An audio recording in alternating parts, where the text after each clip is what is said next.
The draft is over, and now it's time to sign us some free agents. It's Thursday afternoon, and this is the Hockey Debates podcast, powered by sportsbettingdime.com.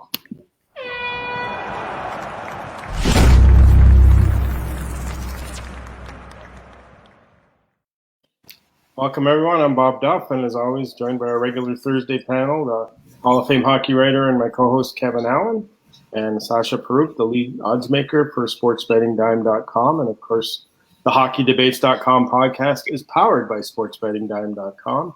That's your leading source for odds, sports news, and game predictions. If you're looking to see who's going to win the cup in the future book odds, if you're wondering about where a free agent might be going next week, or in the next week, I guess would be the accurate word.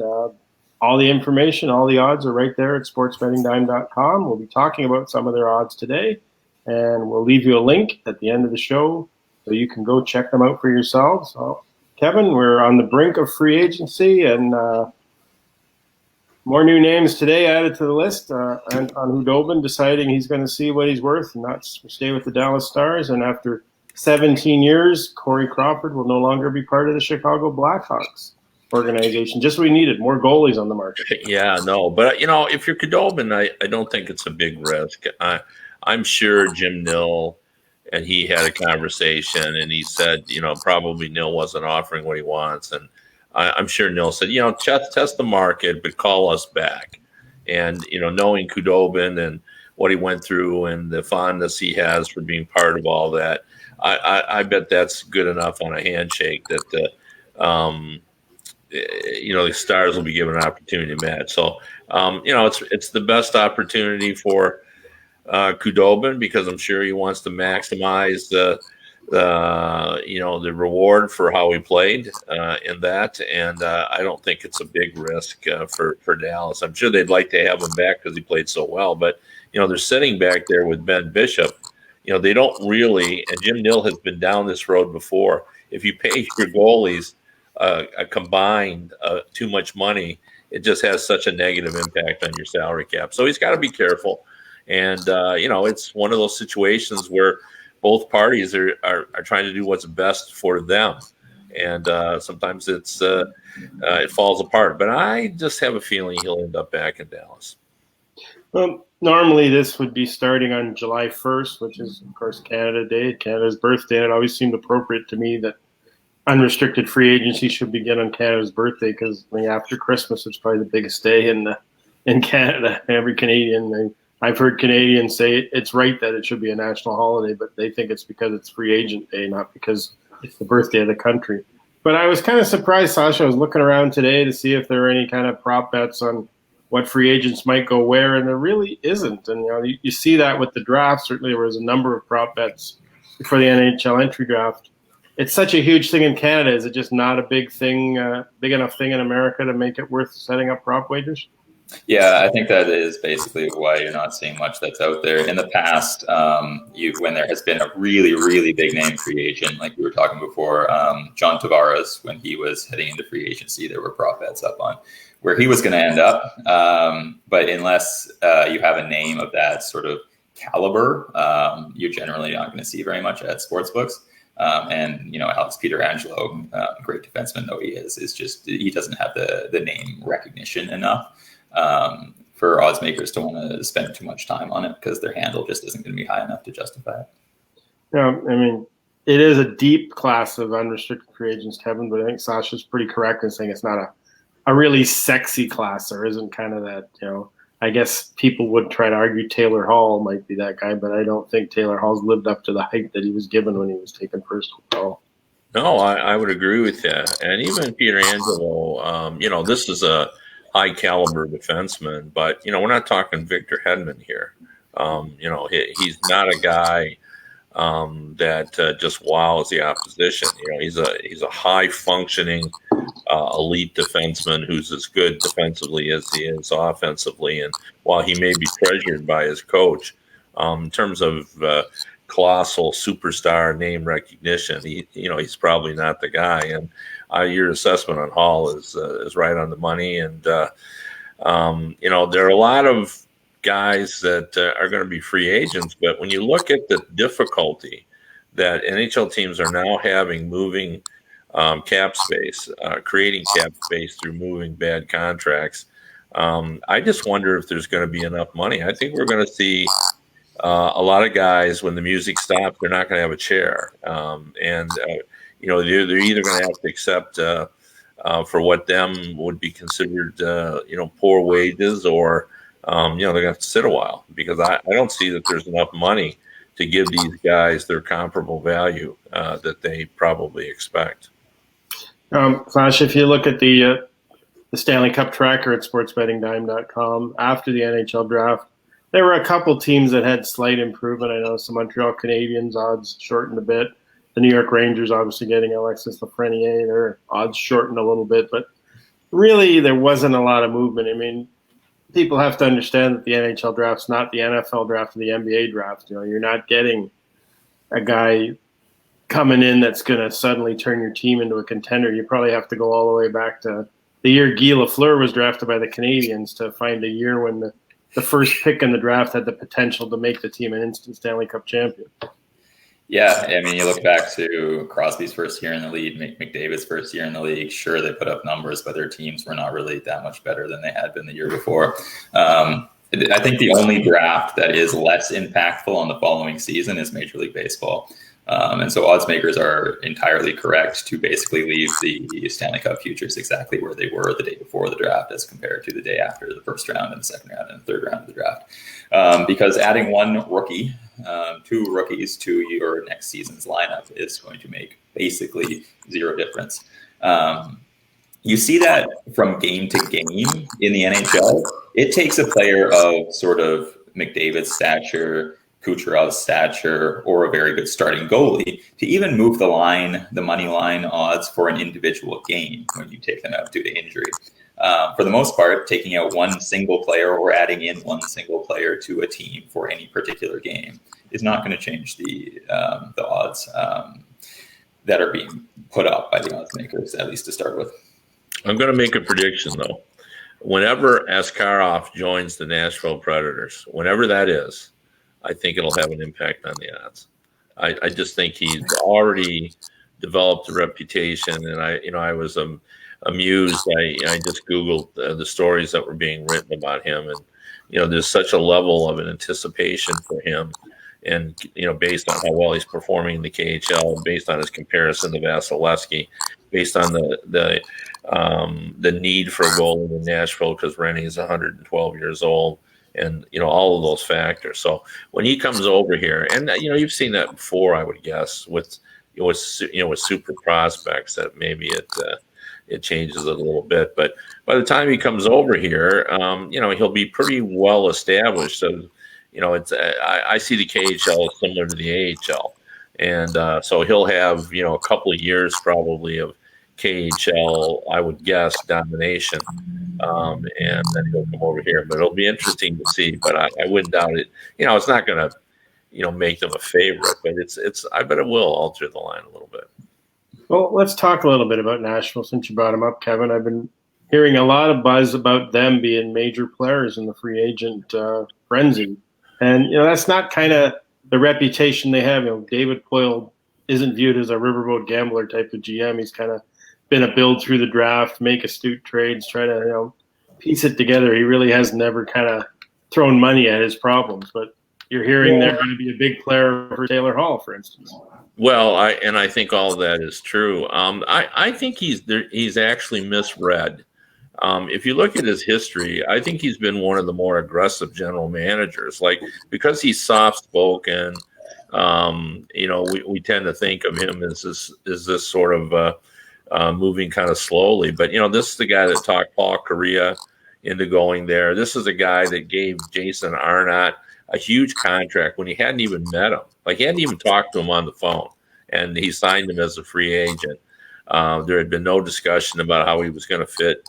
I think he is a little bit of a riverboat gambler. And just that you look at, bringing in Subban, and he's a very bold trader, always has been as well. So to me, it does fit his personality. I think what happened here is that, he believed, as some other people did too, but I was not among them, that the Predators were still close. And then I think when he watched the playoff performance, because he thought they played pretty well, all things considering, but they played well, and yet they really weren't, at the same caliber of the top teams. I think he realized he needed to do something dramatic, and he's kind of stuck. He can't trade Ryan Johansson. Matt Duchene seems pretty untradeable as well.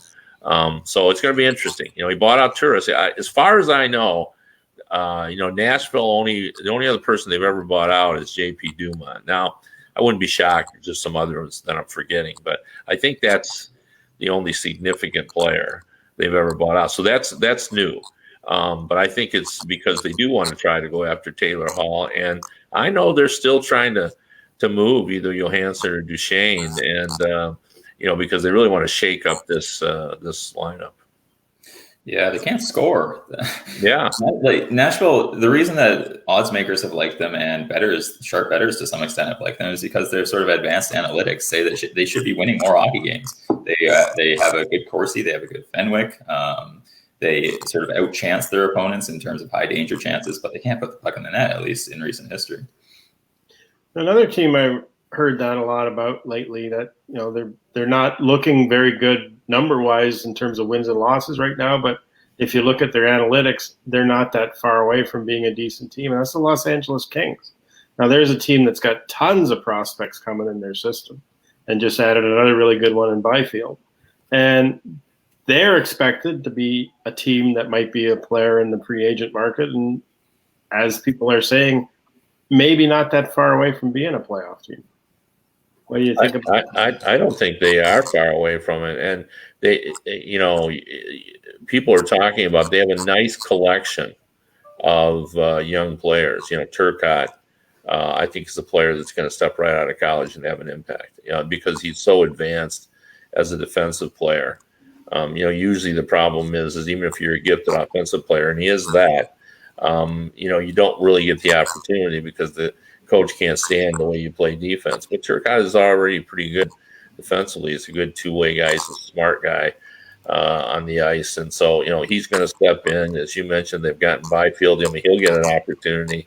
When you have size, they tend to be willing to give you a longer shot because, they think you can handle the physical rigors of it all. So I like this team quite a bit. I agree with you. I don't think they're all that far away. And, the one advantage they have, usually when you're a poor team, you have difficulty recruiting. You can't get those free agents because you're a bad team. Why do you want to go? But, you can sell sunshine to NHL players when you're in LA. You can, sort of woo them in the idea that, it's nice to play out in LA. I mean, it really is. It's nice to play there. And, instead of cold winters, you're out there and the sun is always shining and you feel pretty good about it. So, if they want to go after free agents, I think they might be able to do it just based on the fact that I think everybody in the hockey world knows they have a good collection of young talent, and the fact that it's nice to play in Southern California. You're in Vancouver, Sasha. One of the big names that will be certainly coveted will be Jacob Markstrom, the Canucks goalie, who was so effective in the playoffs. But is there any hope he stays in Vancouver? Have people given up hope out there that he's going to remain? No, I don't think anyone's given up hope, and I don't think they should. My personal opinion is that it's not wise to spend too much money on whomever is in your crease. But the way that Markstrom backstopped the Canucks last year, he was basically the reason they ended up with the seed that they did, and advanced as far as they did until basically his body gave out because he played too many minutes. And then Thatcher Demko came in, and basically we all remember what he did. He played surprisingly well. He played better than he has ever played in the NHL before. And he comes in with a pretty good pedigree. But if you are letting Markstrom go thinking that Thatcher Demko can give you basically 60 games of what he did against the Vegas Golden Knights, I think that you are reaching, and I think that you are expecting something that could possibly happen, but isn't likely to happen. So no, I don't think anyone here has given up hope, and I don't think they should, because I think that management would be generally wise to pay Markstrom a decent amount of money. The smart play, the value bet here is to get Markstrom signed and then to immediately trade. Thatcher Demko. His value in the trade market right now, I've talked to one general manager specifically who, if they sign Markstrom, is going to be right on the phone. He desperately would like to acquire him. And I know of another general manager who had told me before that he was interested in him and thought he was a really prize, prospect. But, based on that performance, as Sascha said, against Vegas, which is a very small sample size, I think people will give up a pretty good return to get him as their young goalie of the future. Yeah, that would be a great idea. I don't know if his value is going to be ever higher than it is right now. Well, we're talking about goalies, and certainly there's a glut of them on the market. I know when you and I, Kevin, did the Without Fear series on the greatest goalies ever, people criticized us and said, well, you overrated the guys in the 50s and 60s. Well, basically for most of that era, there were 6 jobs. There was no backup goalie. So to be in the NHL, there were 6 jobs. And now you think even 62, if you count 2 for every team. There's 62 goaltending jobs in the NHL. And it seems like a third of them are looking for work this summer. There's a lot of them, they're going to be left with a chair to sit in. No, that's true, but it's by design. But you do have to be careful, and I've been saying this for years that timing is everything. If in terms of free agency for goaltenders, because unlike every other position where there's plenty of opportunity, even if a team has a number 1 defenseman and you're a number 1, they're excited about maybe adding you because now they're going to have 2 elite defensemen. But if you're a goalie, that's a completely different story. You're sort of at the mercy of which 3 teams are looking for a goalie. So instead of having the entire league to contact, you're down to a handful of teams at best. That's why this season is so unique. Like I project that half the league will change their goaltending, either adding a number 1 goalie or a 1A, 1B, whatever you want to call them, a goalie that is going to play a significant amount of time. And then there'll be some that are just to add backups as well. And we've already started to see that. San Jose altered their goaltending by bringing in Dubnyk, which I can't say that I truly understand, but it's different now. It's a new look. It's Martin Jones and Dubnyk, and now Chicago has to get a new goalie. And Crawford played really, really well last year. Like, don't underestimate his value in the marketplace. Like I've heard that Colorado's very interested in Crawford, and why not? Joe Sakic has seen him play a lot. Last year, I had someone within the Blackhawks organization that says if they didn't have Leonard and Crawford playing at the level they did, they would have been the worst team in the Western Conference. And they weren't the worst team in the Western Conference because of how good their goaltending was. So, Crawford's going to do pretty well, and I think we will see. We'll see. I bet 15 teams will alter their goaltending based on who's available and what their situation is. One team that's already altered their goaltending was the Ottawa Senators, making a deal on the second day of the draft for Matt Murray, who has 2 Stanley Cup rings, but also has a number of question marks about him because he seems like ever since he won those 2 cups, he hasn't been the same goalie. And Sascha and I were talking about this before we went on the air, Kevin. Maybe if there was a Nobel Prize for general managing, it should go to Jim Rutherford for managing to get a second-round pick out of Ottawa for Matt Murray in this goalie market.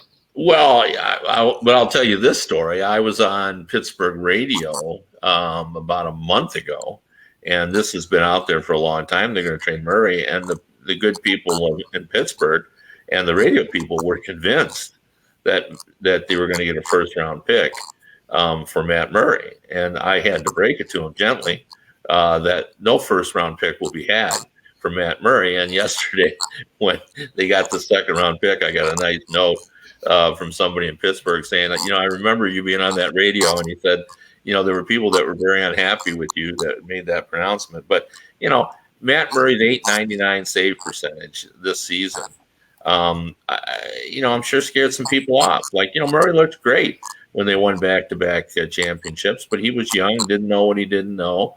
And now that he's been here a while and, shooters have figured him out a little bit, he's going to have to work a little harder and figure it out. But I will say this, like, I like that move from Ottawa's perspective because Murray has done it. We know he can do it.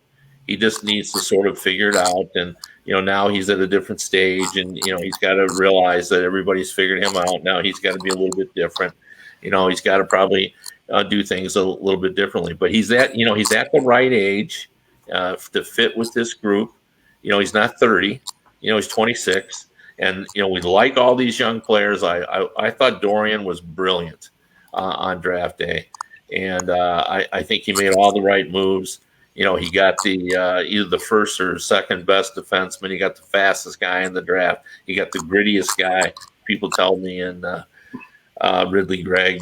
So, he did really, really well. Now he's added a goalie. And, if Murray's like he was last season, well, then they missed. But, he might not be. And, maybe with all the shots he's going to face, maybe that's what he needs to kind of come out of this and figure out who he is again. Well, it seems like when you talk about, you predicting half the teams will probably make a goalie change, it seems like almost every team in the Canadian NHL teams is ready, other than Montreal, who's got Carey Price, and Winnipeg with Connor Hellebuck. It seems like every other Canadian team is looking for a goalie, or in Vancouver's case, trying to keep their goalie. Edmonton and Calgary are both said to be teams expected to go hard after Markstrom if he's there. Winnipeg obviously doesn't need a goalie, but then you look at Vancouver. If Markstrom leaves, do they just ride Demko and be confident he's going to step up, or do you go after a veteran guy? I mean, the laws of probability, you like to talk about those, Sasha, with all these goalies out there. I mean, one of them's going to have to suck it up and sign with the Red Wings.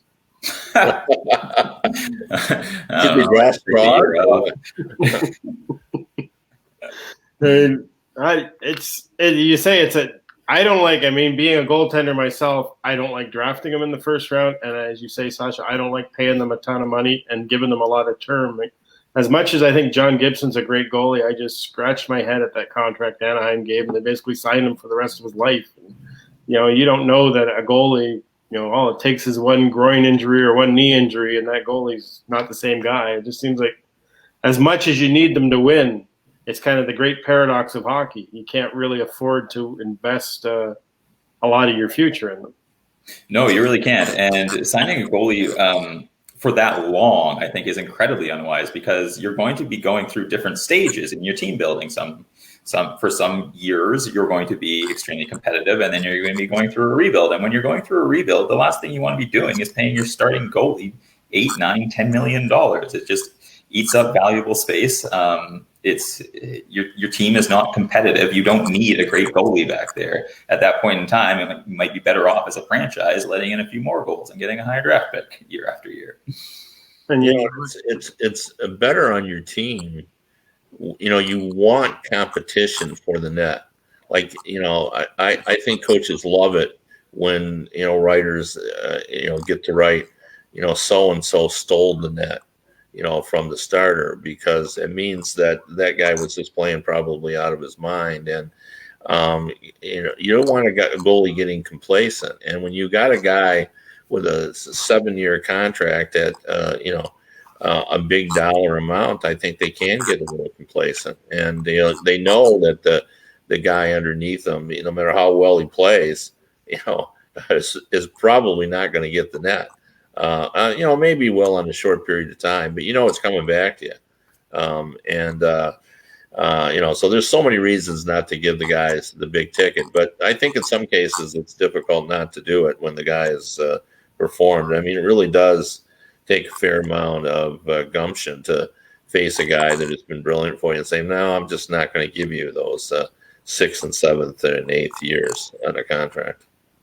Well, you look at, a guy like Braden Holtby, who was, won a Stanley Cup 2 years ago, has a Vezina in his resume, and yet, there's a lot of doubt about him. Like Matt Murray, his game hasn't been the same the last couple of years, and, he may have to suck it up and take less money than he probably thought he was going to get, because A, he hasn't played as well as he used to, and B, there are so many options for these teams. Yeah, I don't know. I mean, the one thing I would say, though, when you put your ear to the ground and all of the top teams, and you listen to what their list, their plan A, plan B, plan C, Holtby is still on everybody's list. So even though he hasn't looked sharp for a while, there's still a lot of respect for who he is and what he's accomplished, and maybe it's hope that he can be that same goalie again. But I've heard him connected with Edmonton. I've heard him connected with Calgary. I've heard him connected with Colorado, and then some of the teams where he probably wouldn't be excited to go to, Chicago, Detroit. All those have come up in terms of Holtby. So I don't think he's going to get the big ticket contract, because I don't think they're going to give, other than Markstrom. I don't see any of those guys. To be honest with you, I was surprised that Leonard got 5 years. I wouldn't have given him 5 years. I don't think he could have gotten 5 if he hadn't signed with Vegas. So, but hope he will find a home, and now we'll just have to see. Because I wouldn't even want to hazard a guess. Whether the wheels are starting to come off, or whether he just is, in kind of a funk period for him. I just don't have any idea. Well, you talk about Vegas. They did sign Leonard to that long-term deal, and they've still got Marc-Andre Fleury there, kind of in limbo. I'm sure they would like to move him, but with this kind of goalie glut, can they move him? And the other question is, there a lot of speculation that they're the team that's going to be the leader to get Peter Angelo. Can they sign Peter Angelo without moving out Fleury's contract? I don't think so. And they'll have to, even if they move out his contract, they're going to have to do more than that. I mean, that's why there's been rumors about, Stastny being gone. And I had predicted, not that I'd heard this rumor, but I predicted that, Alec Martinez would be also moved, because I think he's easily tradable. He has 1 year left at a real nice $4 million contract, pretty dependable defenseman. And yet what I'm hearing is they're talking about Nate Schmidt moving out his deal. So, boy, the one thing you got to say about the Golden Knights is, they're aggressive. Gerard Gallant looked like the perfect coach for them, gone. Now they're talking about even Marchessault, I've heard.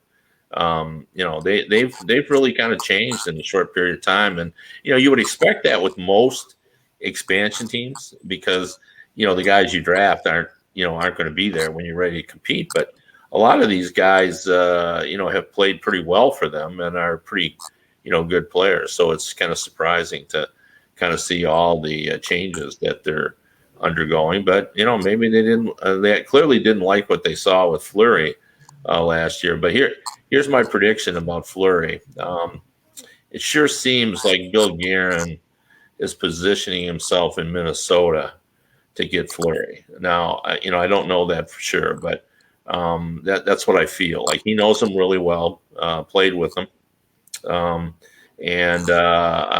he knows his value in the room, and that's what they're trying to really change in Minnesota is the room. They wanted a winning culture. They want a room that's all together, and Fleury can do that. And not many goalies can do that, but Fleury can. Peter Angelo, I heard an interesting speculation on him today that really I hadn't considered a possibility, but there's talk that Boston could be a player in trying to get him. And when you think if they're losing Krug and, Chara's at the end of the road, he might be a good fit in Boston. Yeah, I mean, well, what we know, we had I'm trying to think, who do we have on our show?